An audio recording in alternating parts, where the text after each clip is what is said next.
Good day, everyone. I'm Dana Feiga, together with Mr. Nieto, Mr. Swila, Mr. Magno, and Mr. Lahom. We will be discussing the functions of agricultural marketing. So, what are the functions of agricultural marketing?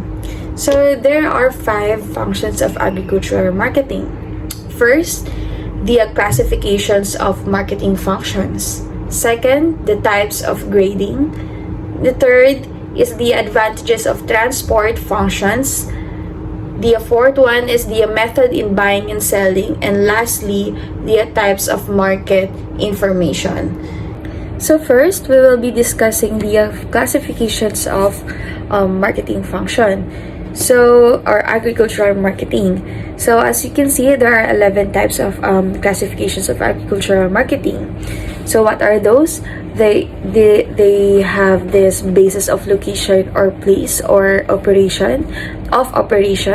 Next, the basis of area or coverage. The third, the basis of time span. The basis of volume of transaction. The basis of nature of transaction, basis of number of commodities in which transaction takes place, then the basis of nature of commodity. They have this basis of stage of marketing, basis of extent of public extension, and basis of type of population served, and lastly, they have this basis of market functionaries and accrual of marketing margins. So, as you can see, what is the basis of location or place of operation? So, we have these terms: village market, primary market, the secondary wholesale market, and terminal market. And lastly, the modern terminal market. So, what are these terms? So, first, what is village? Well, when we say village market, it is a small or local marketplace in a rural area for everyday goods and community trade. And when we say primary market, there are where new financial assets are first issued and sold, like stocks or bonds. Then this secondary wholesale market, when we say secondary wholesale, it deals with the previously issued goods sold in bulk quantities between businesses. And the terminal market, it has the this is the central point for buying and selling wholesale goods, often for regional distribution. And last is the modern terminal market. When we say modern terminal, it is the upgraded version of a terminal market with improved infrastructure and services. So, as you can see, the difference of village market, it is the difference of this basis of location or place of operation. The village market is the local. The primary market, it deals with new financial assets. Then the secondary wholesale, it involves a bulk resale. Terminal market is a wholesale hub.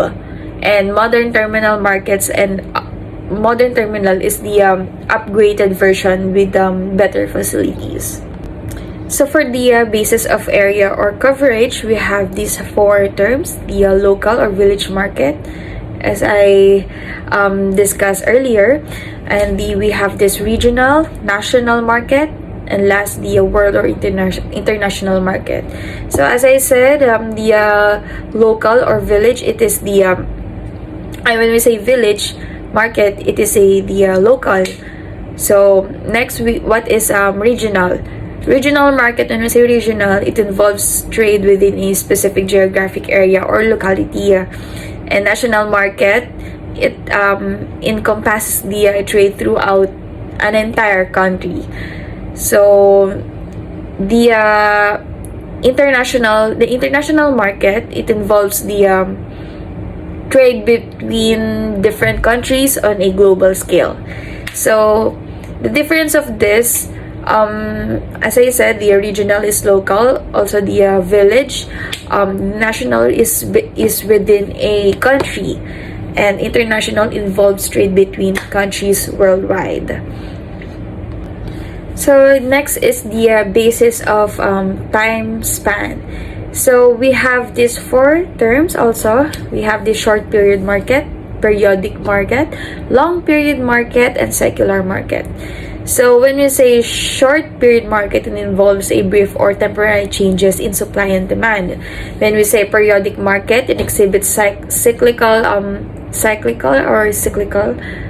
patterns with repeated fluctuation over a specific period. And when we say long period market, it is the extended duration characterized by sustained trends in supply and demand. When we say secular market, it also a long-term trends or decades or centuries, typically are reflecting economic, social, or technological shifts.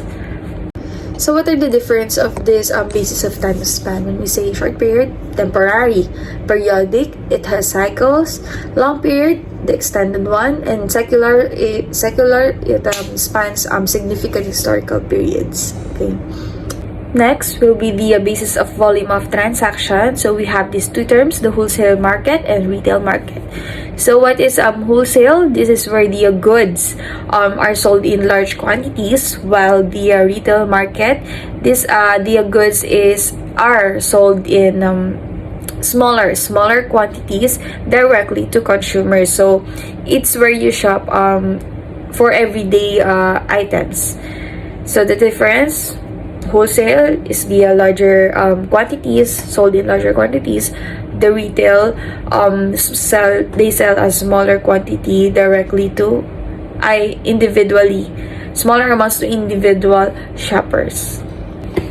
So for the basis of nature of transaction, we have these two terms, the spot or cash market and the forward market. So when we say spot cash, the goods are bought and sold immediately. That's why I call on the spot. So it's like buying something and getting it right away, the item. When we say forward market, the agreements to buy or sell at a future date for a set of price. So it's like making a deal for now and delivery for later. So the difference: spot is immediate, and like buying groceries today, and forward is planning ahead, and like ordering groceries for delivery next week. And next, for the on the basis of number of commodities in which transactions takes place. So we have this general market and specialized market. So when we say general, it involves a wide variety of commodities or products. It's like a marketplace with different types of goods. And when we say specialized, it focuses on a specific type or category of commodities or product. So it's like a market that specializes in selling only a certain kind of products. So again, the difference: the general market is a broad range of items, and while the specialized market, it concentrates on a specific type of goods. And for the basis of nature of commodity, we have this commodity market and capital market. So the difference of these two: the commodity market, it deals with the tangible, or it involves a trading physical goods like gold, oil, or crops. And while capital market, it deals with financial instrument representing ownership or debt. So when we say capital market, it involves trading of financial assets like stocks or bonds. So that's the basis of nature of commodity. Next, the basis of stage of marketing. We have this producing markets and consuming markets. So producing, this is where goods are made or produced, from the word itself, producing. So consuming market, this is where the goods are bought and consumed by customers. So the difference: producing market is where the things are made, while the consuming market is the places where people buy and use them. Next, the basis of extent of public intervention. We have this regulated market and unregulated market. So, regulated market, it has rules and oversight set by authorities to ensure fair practices. And when we say unregulated market, it operates without strict rules or oversight from authorities. So the difference: regulated markets have rules in place, while unregulated markets operate with more freedom and fewer restrictions. And for the basis of type of population served, we have urban and rural. So when we say urban market in cities with higher population density and focus on diverse products and services. And when we say rural market, in rural with lower population density, often centered around agricultural products and basic necessities. So the difference, urban markets are city-based and rural market are in less population areas, often with a focus on agriculture and essential goods. And lastly, for the classifications of agricultural marketing, we have this basis of market functionaries and accrual of marketing margins. So we have these three terms: the farmers market, the cooperative market, and general market. So when we say farmers market, this is where local farmers directly sell their fresh produce and goods to consumers. And when we say cooperative, this is a market owned and operated by a group of individuals or businesses with shared interests. They are working together for mutual benefits. So for general market, it is a broad marketplace. As I just mentioned earlier, it is a broad marketplace offering a variety of products without a specific focus on a particular group or type of goods.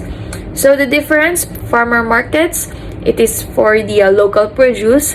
The cooperative market, it involves a collaboration among producers. And for the general market, it offers a wide variety or wide range of products. So that is the for the basis of market functionaries and accrual of marketing margins. So for the another functions of agricultural marketing, we have these types of grading that will be discussed by Mr. Romano Lahom. Good day, Ma'am Rejoice. I'm here today to discuss functions of agricultural marketing, types of grading. Grading. Grading may be done on the basis of fixed standards or variable standards. It is of these three types: fixed or mandatory grading, permissive or variable grading, and centralized or decentralized grading. Firstly, we have fixed or mandatory grading. Under this, the goods are sorted out according to the size, quality, and other characteristics which are of fixed standards. These do not vary over time and space. It is mandatory for a person to follow these grade standards if he intends to sell graded products. The use of mandatory standards is compulsory for export of the agricultural commodities to various countries. For many of the agricultural produce, certain grades and standards are fixed by agricultural marketing advisors. This is done for having and maintaining high standard and clarity of quality in case of exports of agro produce. Farmers are not free to use their own standards and classifications in case of exports. Example given, the government of India has made standards based on size, quality, and other characteristics which are fixed standards, hence mandatory for exporters. Next, we have permissive or variable grading.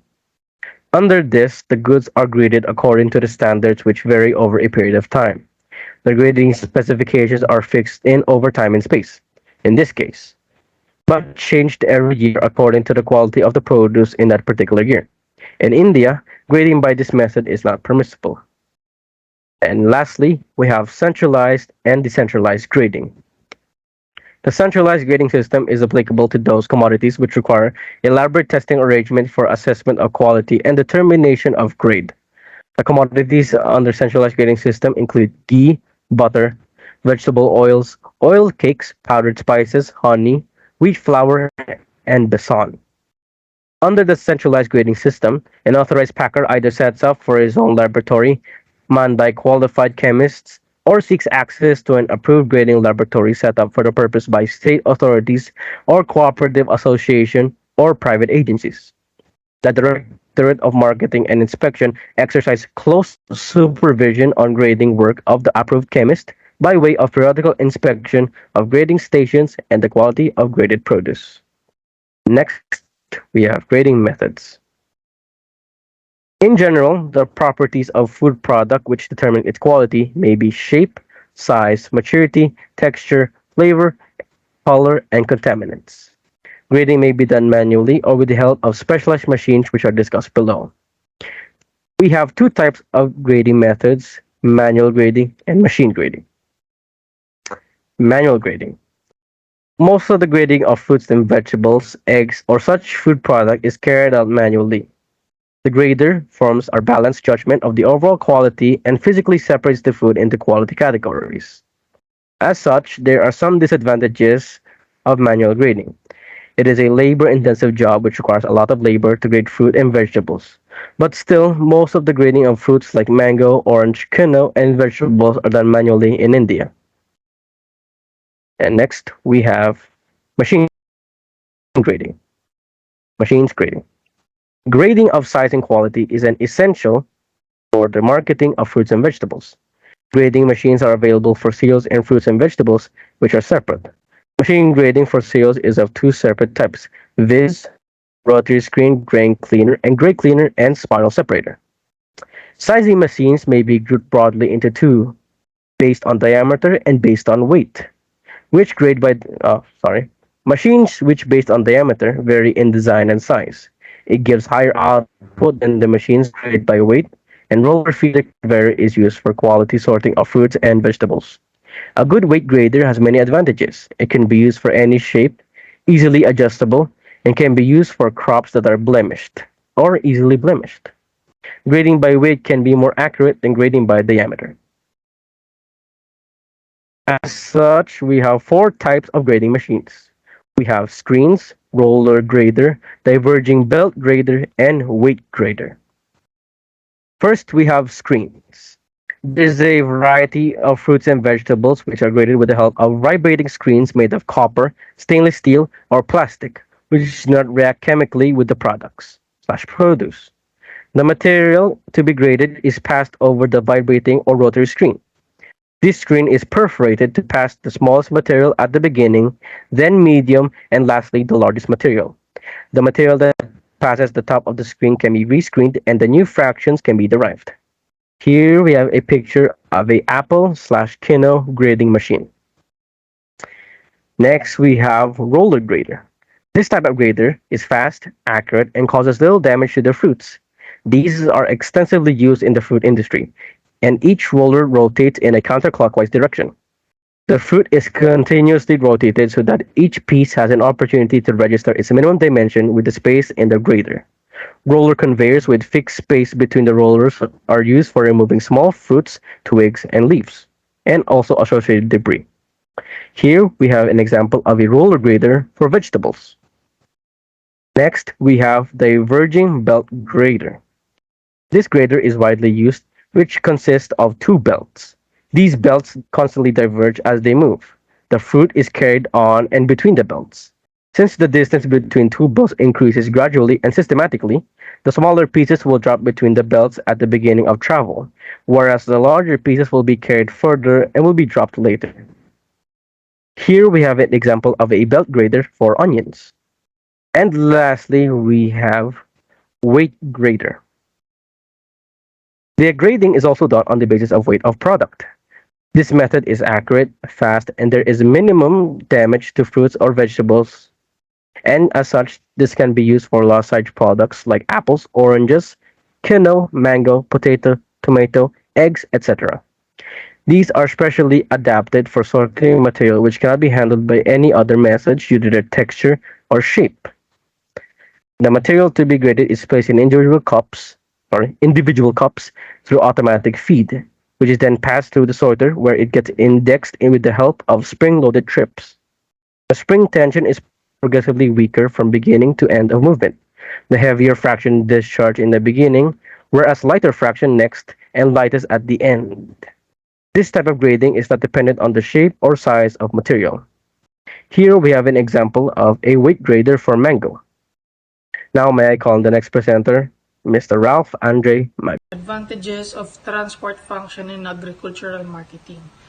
Ano ba ito? Ang advantages of transport ay isang positive outcome and benefits associated with the role that transportation plays in the marketing of agricultural products.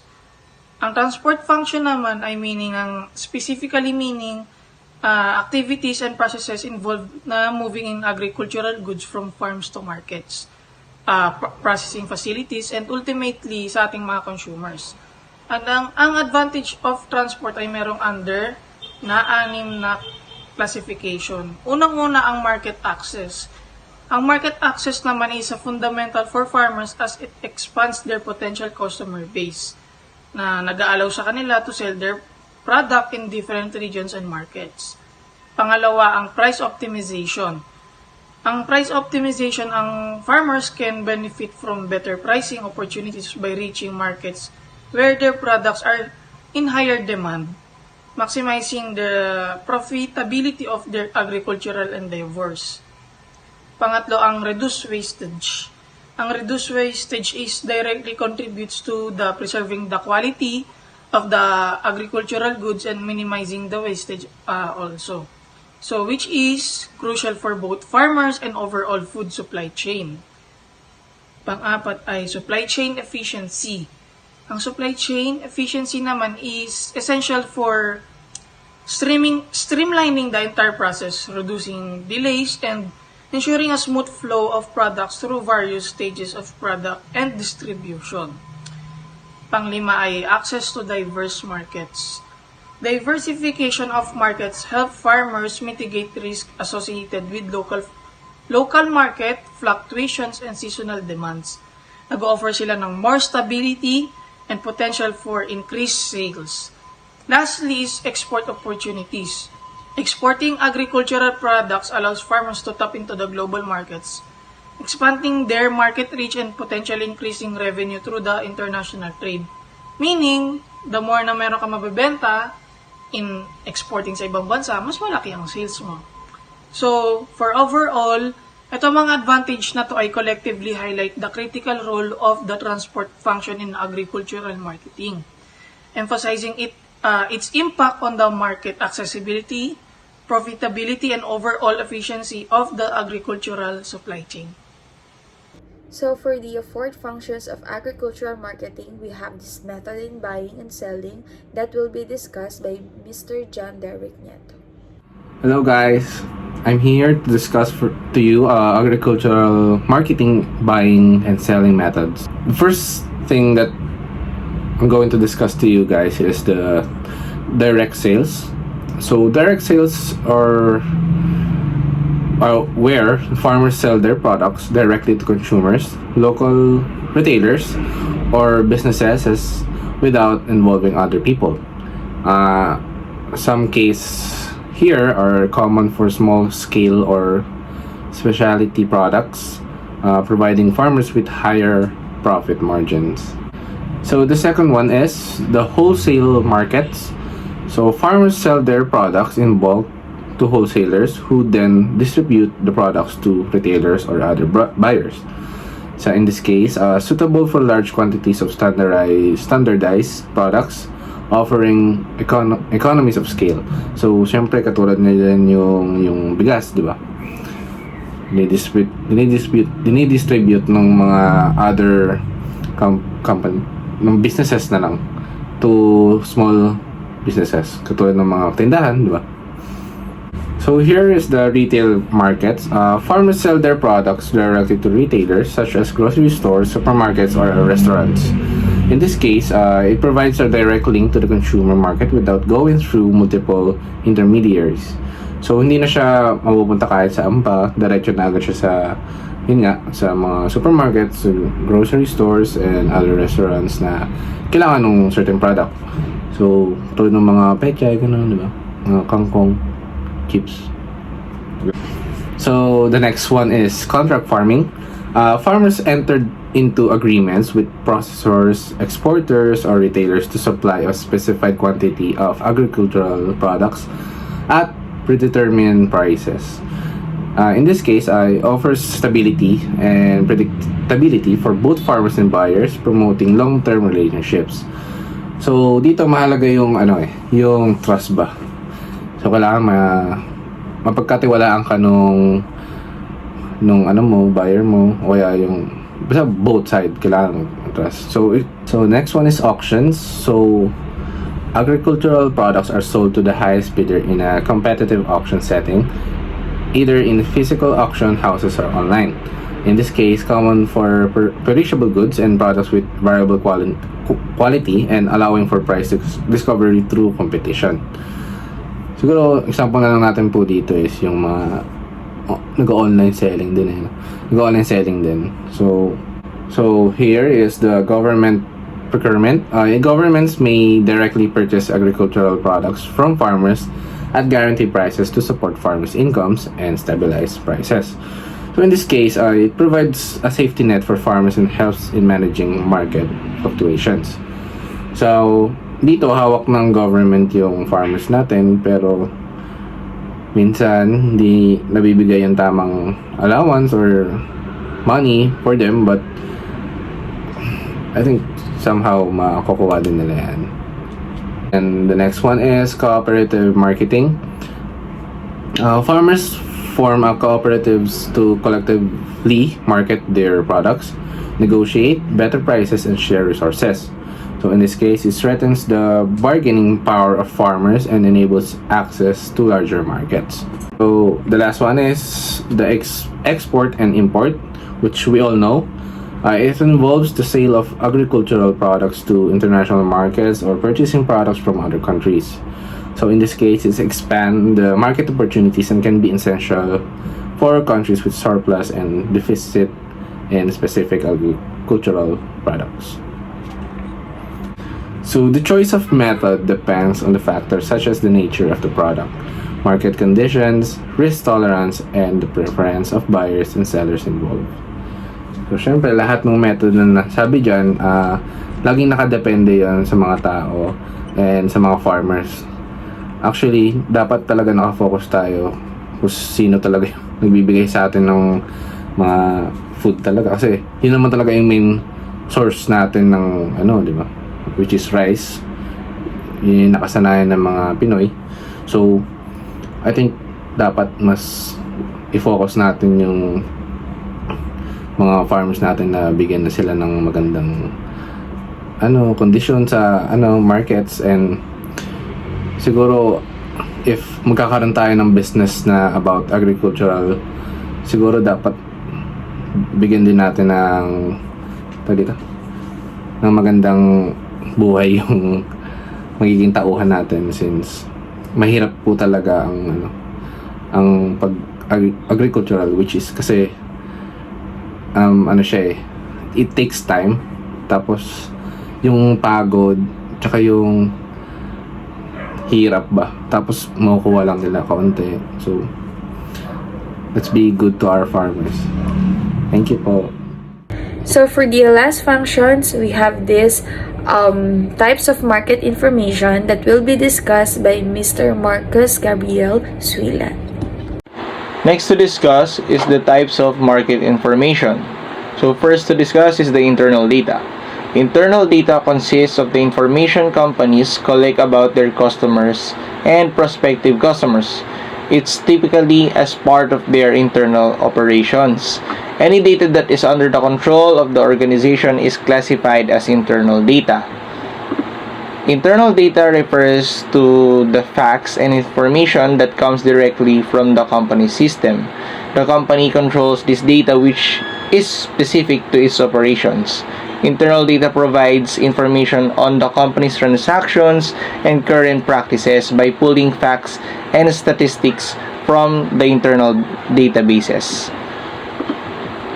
Next to discuss is the competitive intelligence. Competitive intelligence is marketing information that helps marketers and other members of an organization better understand their competitors and competitive market dynamics. Competitive intelligence, sometimes referred to as a corporate intelligence, refers to the ability to gather and analyze and use information collected on competitors, customers, and other market factors that contribute to a business competitive advantage. So, in order to gain or innovate your own business, you must analyze also your competitors of what they have to offer to their consumers or customers, depending on what they have to offer for them.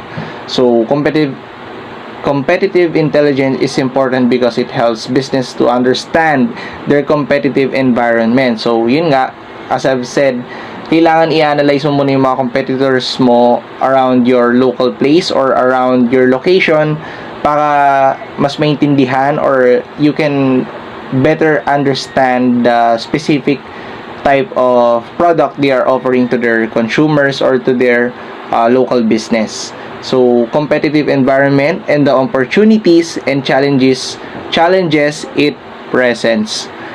Businesses analyze the information to create effective and efficient businesses practices. So, yun nga, kailangan i-practice mo muna yung or you have to practice yung pag-ooperate ng business mo maigi, and you have to practice also the engaging the consumers and the customers at the same time para yung competitive advantage mo sa mga local competitors mo is ahead ka sa kanila from their perspectives to their consumers.